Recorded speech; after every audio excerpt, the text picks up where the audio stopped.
Irmãos e irmãs, já estamos bem pertinho do final do ano litúrgico, final do ano civil, dia 31 de dezembro, o final do ano litúrgico, a semana 34, que vem com a festa de Cristo Rei. Isso no próximo domingo, próxima semana.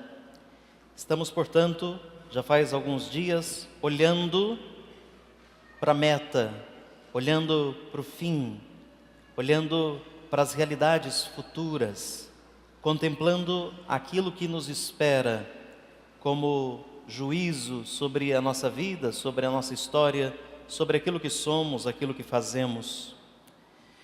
A liturgia de hoje, ela se inscreve numa perspectiva, um palavrão, escatológica, ou seja, os acontecimentos futuros, olhando do lado de cá, antes da morte, os acontecimentos finais, mas olhando a partir dela para lá, os acontecimentos novos, digamos assim, iniciais, né? O que é fim é um início, o que são realidades que terminam, são realidades também que se iniciam. A parábola dos talentos que ouvimos exprime o critério final de nossa vida. Eu não sou professor, embora minha formação passe por aí, mas leciono lá com um grupo de seminaristas pequeno, e como eu, no meu tempo, imagino como vocês, é sempre uma tentativa de saber o que vai cair na prova. Não o conteúdo todo para estudar, mas as perguntas específicas. E de preferência com consulta ainda no dia, né? Ou seja, para não ter muito trabalho, né? Então, se a gente pudesse ter, qual será o ponto que Deus vai usar para julgar a gente na hora final? Será que não gostaríamos de saber? Qual será a matéria, né, do Enem para entrar no céu, né? A matéria da prova final para a gente entrar no céu, qual será? Interessante que o Evangelho nos apresenta essa matéria, essa disciplina, nos dá o conteúdo daquilo que vai ser, de fato, decisivo na hora final. O assunto que a parábola nos traz é o investimento diligente em vista do fim. Uma pessoa diligente é contrária de uma pessoa negligente. Uma pessoa diligente é uma pessoa cuidadosa, zelosa, aplicada. Na parábola ouvimos que o patrão, um homem, um senhor, um proprietário, deixou os seus talentos, deixou as suas posses com algumas pessoas para cuidarem dela. Aquele que tem terá mais, e aquele que não tem perderá até o que tem. Na hora final, nós deveremos dar contas a Deus da vida que Ele nos deu. O que nós fazemos com a vida que Ele nos deu? O que nós temos feito? Como temos produzido com os dons, talentos, com a vida que o Senhor nos deu? Afinal de contas, a vida não é uma propriedade nossa. Nós a temos como administradores dela. Devemos trabalhar com ela, devemos produzir com ela, devemos ansiar o céu, desejar o céu, contemplar o céu, mas cuidando da vida aqui, porque é daqui que a gente vai para lá. Então, como temos desenvolvido o conteúdo para a hora final, para a prova final? Temos produzido, temos amado, temos sido bons uns com os outros? Nós vamos ter que prestar contas. O que você fez com a vida que eu lhe dei? O que você fez? Não poderemos chegar diante de Deus, hipótese, né? Chegar diante de Deus, lá apresentar a Ele mãos limpas, dizendo assim: olha, Senhor, minhas mãos estão limpas, eu não fiz nada de escandaloso, de muito grave, né? Eu evitei muitos pecados, o que já é bom, mas isso não será suficiente, Porque imagino Deus olhando para a nossa mão, ou o secretário dele, né? Não sei quem vai nos atender lá, né? Quem que vai ter essa responsabilidade da triagem. Mas ele vai olhar e dizer assim, mas não tem nenhuma sujeirinha de quem fez o bem? Não tem nenhum calinho assim de quem, calozinho ou calinho, não sei, de quem se arriscou a fazer o bem? A ir um pouquinho mais? Não só de quem guardou o que recebeu, mas de quem produziu com aquilo que recebeu. Uma vida fechada sobre si mesmo, ela não tem sentido. Uma vida sem relacionamentos, uma vida sem amor, não tem sentido. Uma vida sem estar aberta aos outros, aberta a Deus, não tem sentido. Porque a gente vai de passo em passo, confundindo conforto com céu. E veja, quem tem bastante conforto, bastante bem-estar, não sofre também? Não tem perdas também? Não tem contrariedades também? Ou seja, o céu não é bem-estar. O céu não é ter posses. É mais ser possuído pela graça do que ter posse de algo. E hoje, muita gente tem confundido bem-estar com céu, céu com bem-estar. E daí começa a desocupar-se de Deus e a desocupar-se de olhar o outro com o olhar de Deus também. Nós devemos frutificar com aquilo que recebemos. Se Deus plantou você no mundo, desculpe-me aí as comparações, né? Se Deus plantou você no mundo como jaca, não queira dar morango, você vai ter que dar jaca. Você é um pé de jaca. Se a sua capacidade, a sua competência é um pé de batatinha, dê batata. Essa é a sua missão, sua vocação. É por aí que você vai se salvar. É por aí que você vai salvar outros. É por aí que você vai fazer diferença no mundo. É por aí que a sua vida não será insignificante na existência. Cada um naquilo que é o seu próprio, específico. Não podemos ficar nos julgando pelo critério dos outros. Tem que ser pelo nosso, por aquilo que somos, por aquilo que recebemos. Cada um terá que apresentar-se diante de Deus para lhe dar satisfação do que recebeu dele.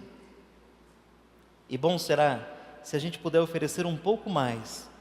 Senhor, com a vida que me deu, eu consegui salvar, libertar, curar, ouvir, encontrar, celebrar, educar, estar. E tem um bocado de verbos bonitos de quem pode frutificar com o que recebeu. Muitos verbos bonitos. Valeria a pena então você se perguntar sem medo se você tem sido diligente, cuidadoso, empenhado, aplicado em fazer o bem, em amar. Porque tem gente, repito, que tem as mãos limpas porque nada fez de escandaloso, mas se contenta com isso. Mais ou menos comparando como quem quando vem confessar e diz assim: Padre, não matei e não roubei. Do resto, o senhor sabe que a gente sempre faz. Primeiro ainda põe o padre no meio, né? A gente sempre faz. Veja, quem diz não matei e não roubei, não está reconhecendo nenhum pecado. Não está. Não vai mudar. Eu só estou dizendo que desses dois que eu considero mais graves, eu não fiz. Mas e qual eu fiz? Qual eu tenho consciência de ter falhado? Qual? E entre não matar e roubar, gente, dá para fazer um livro dessa grossura de pecado. Se você fez todos esses outros, está enrolado, hein? Vai ter que se converter bastante. Porque além de não matar e não roubar, tem muito pecado por aí. Muito. Então é preciso que eu saiba de fato o que eu sou, eu saiba de fato o que eu tenho, eu saiba de fato o que eu faço. Não me contentar apenas em não fazer o mal, é preciso fazer o bem. São Paulo diz isso numa das cartas que ele escreveu. Assim, não se deixe vencer pelo mal, antes vença o mal praticando o bem. Não se deixe vencer pelo mal, vença o mal fazendo bem, praticando bem. Essa será uma forma diligente de a gente se preparar para a hora final, para o encontro com o Senhor. Deus nos confiou um tesouro e devemos aplicá-lo nessa perspectiva do sentido último e final de nossa existência, que é o próprio Deus, estar com Deus, viver diante de Deus, celebrar o Senhor, adorar o Senhor, ser um só com Ele. Cada dia, tomar como nossa a causa de Deus, tomar como nosso o interesse de Deus. Se Deus quer salvar os outros, eu devo também querer ter esse desejo de salvar os outros.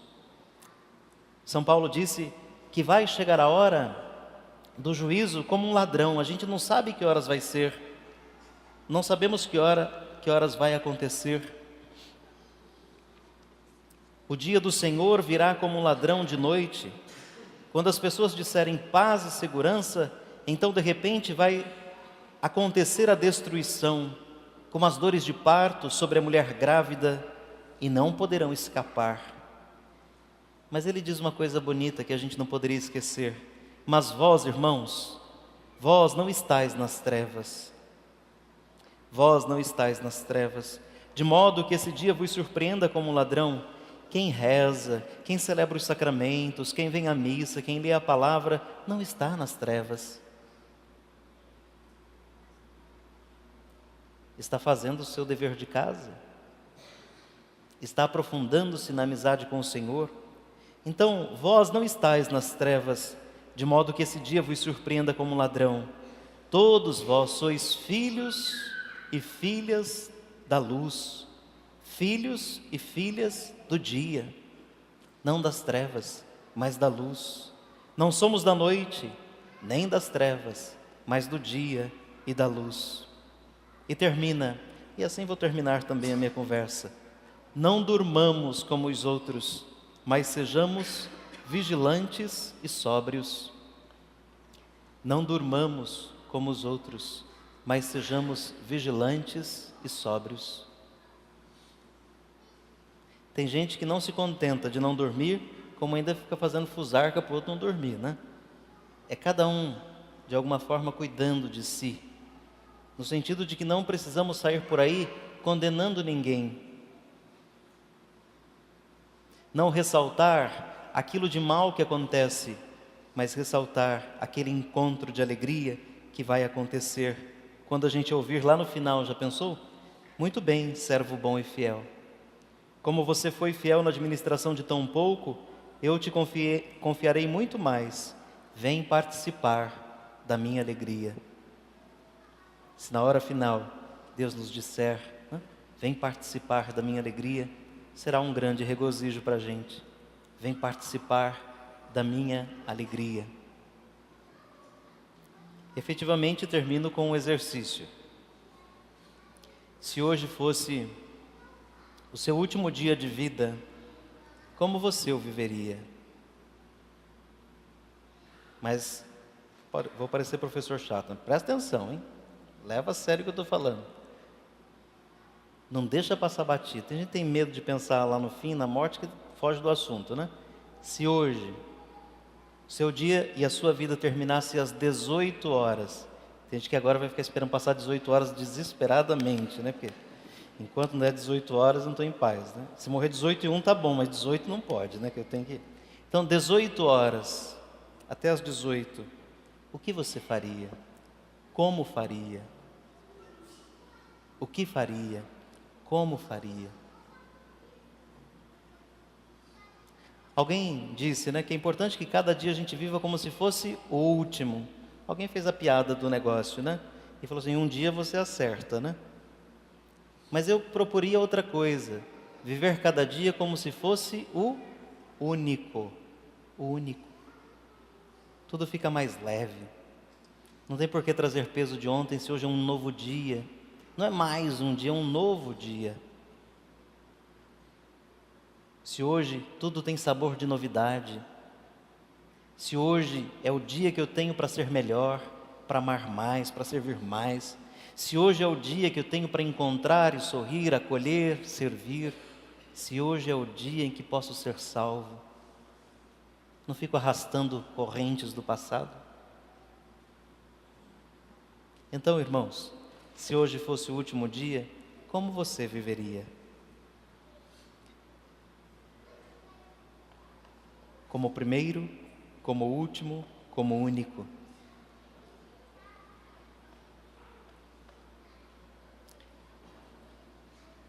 Estou doido para acabar, mas estou doido para falar mais. Mas é só falar aquele exemplo do menino, né? Na hora do intervalo, o coleguinha perguntou para ele, é um santo. E santo mesmo, reconhecido pela igreja. O coleguinha perguntou para ele no intervalo da aula, se você fosse morrer daqui meia hora, o que você ia fazer agora? O coleguinha perguntou para o outro, e ele falou assim, continuar brincando, porque a vida dele estava ali. Bom será se hoje a gente puder fazer tudo como tem feito até agora, porque a vida da gente está aqui.